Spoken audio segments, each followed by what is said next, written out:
Hey, welcome to WatchGuard Wire's first ever vlog post. I'm Corey, and today I'd like to revisit a Wire post from last week.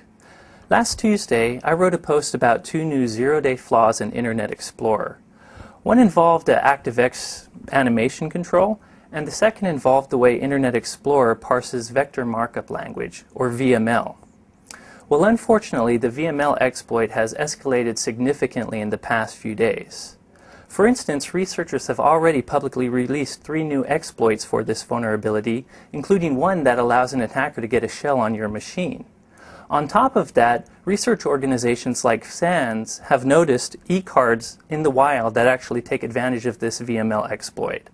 Finally, a researcher named Aviv Rath found that it's easy to modify these exploits so they get past most antivirus vendors' signatures.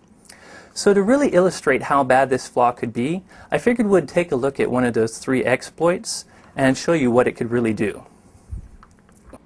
I'll start by heading to a very popular exploit archive site called millworm.com.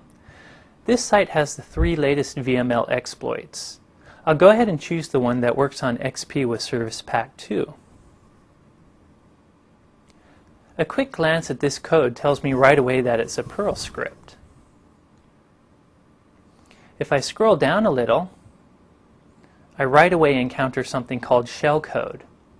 Shellcode is the malicious code an attacker attaches to his exploit to get it to do something bad. In this case, the exploit uses a very popular shellcode from the Metasploit framework package called bindshell. Bindshell opens a listening port on the victim's computer so that an attacker can connect to it and gain command line control. In this case, bindshell attaches to port 5555. The rest of this Perl script just consists of code that generates a malicious web page and injects that shellcode into it. So if I close these windows and look at these files, you can see here is the exploit Perl script. And if I run the Perl script, it creates exploit.html, which is our malicious web page.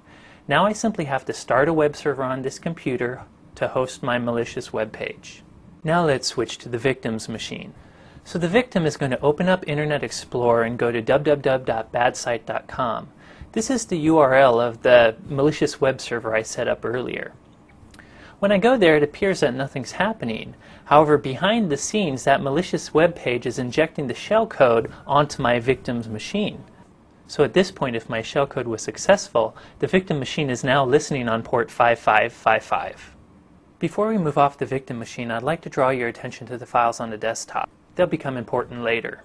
Now we're back to the attacker machine with the victim's machine in the top right-hand corner. Using a command line instruction, I'm going to telnet to the victim's machine on port 5555. This is the port my shellcode should be listening on.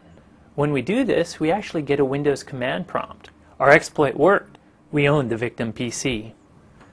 Using a directory listing command, I can see the files that reside on the victim's desktop. Furthermore, I can actually delete them. Watch the desktop as they disappear. So as you can see, our publicly released VML exploit code worked flawlessly.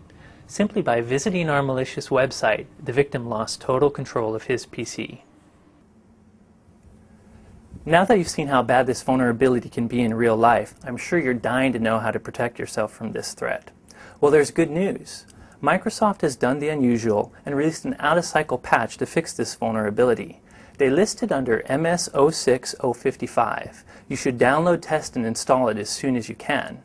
If you're a Live Security or Live Security Informer customer, we'll post more information about this shortly.